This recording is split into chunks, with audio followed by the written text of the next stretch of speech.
In this video, I'm going to show you how to work with 2-needle right angle weave. This is a stitch that I found even some experienced beaders really struggle with. If you've previously tried to have a go at right angle weave with single needle and really struggled, you may find that this method with the 2 needles is actually much easier. Why should you learn 2-needle right angle weave? Well, there's several reasons, and let me explain. So the first is that it gives a much neater finish. So single needle can sometimes look a little bit muddled and it can be hard to see which beads to go into. With 2-needle, you get a much clearer finish and all the beads sit automatically in a much neater way. So it's a really handy one to have a go at.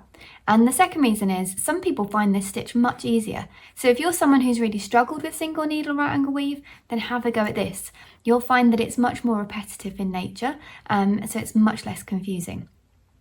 It's great for building up all sorts of different types of projects. So whether you're looking at 3-dimensional projects, more Japanese style bead weaving, or flat bracelets, right angle weave is a really great stitch and a really good basis for your bead weaving stitch techniques.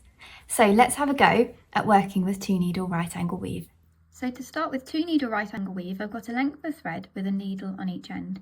You can also work this thread very easily with monofilament thread, which is a clear plastic thread, and with that you don't need to use a needle, so it makes it ideal for use with right angle weave. So I'm starting with a needle on each end, and I'm going to pick up 4 beads for my very first unit. It doesn't matter which needle you pick them up onto, and then let them slide down until they're about 1/3 of the way down your thread. Then you're going to pass through the last bead you added from in the opposite direction to join those into a ring. Just like that. Okay, so now we're gonna continue with right angle weave.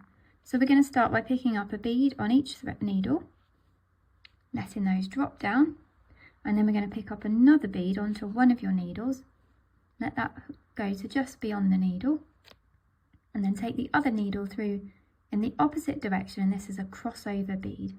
So you can see that the needles are crossing over in opposite directions inside that bead.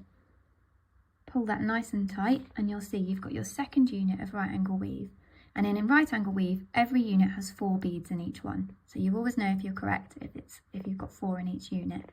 And you can see how those sit really nice and neatly at right angles to each other. I'll show you that again. So we're going to pick up a bead on each thread and then a second bead. Let that first one go all the way down. Take the second one down to just off the needle and then take the other needle through in the opposite direction. Pull that nice and tight and we'll do one more.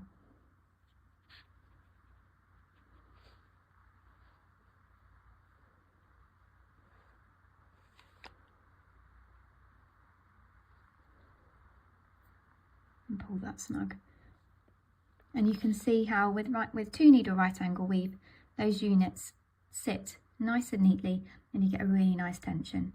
And if you're working with something like monofilament thread, you'll find that has a really nice stiffness to it and makes it really good for 3-dimensional work. Things like bezels or work with crystals. So there we go. Now if you wanted to create a second row, I'll show you how we go about that. So I'm going to take this needle through the nearest bead. I want it to come out this edge bead, and I need to then get through to exit from this edge bead with this one.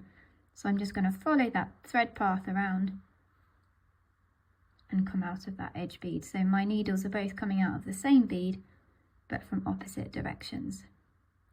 So to start with, this end I want to work this way to create my new row. So this end thread here, I'm going to pick up 3 beads. I'll do this in a different colour so it's really obvious. So 3 beads to start my new row, and as with right angle weave, every unit has to have 4 beads in total. So I'm borrowing one, I'm sharing one from the previous unit. So I've picked them up with my right needle. I'm going to pop that into the edge of my map just for a minute, so I don't get tangled up with it. Picking up my other needle, which is in my left hand, I'm taking that through, in my right way, it's in my right hand, but it's my left hand needle.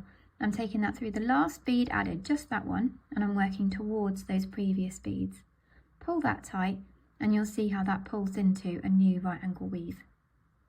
So this thread is the one I just used, that's pointing outwards. I'm going to park that now and I'm going to pick up my first needle and thread. I need to go down through the next bead in the unit. So this is the thread that's poking towards the previous beadwork, and I need to go through the next unit down. So that's this one, and I can put that needle down for now. And now I need to pick up 2 beads because I want 4 beads in every unit, and I've already got 2 in position. So I'm picking up 2 and letting those drop down, and then I'm taking my other needle through that last bead added in the opposite direction. If I put that down flat, you can see how you've got that crossover bead. So I find that putting the needles down in between each step really helps with not getting in a muddle and not getting tangled. And you can see there that I've got my 2 new units. So I'll just show you again. And this is great because if you've worked previously with single needle right angle weave, you may find this is a little bit confusing because you're swapping around what you're doing. Whereas with this method, you're always doing the same method each time. So whichever thread is coming out towards the beadwork, you take that through the next unit, and then on the other thread you pick up 2 beads. I've got 2 coloured beads by accident there. So it doesn't matter, but you're picking up 2, let those drop down. So this is on the other thread. I'm going to park this needle here, so we don't need that one. And I'm going to take this one through the second bead in the opposite direction, so working towards those beads. Pull that snug, and you can see how you just keep continuing to work in right angle weave to create a second row. And there you have it.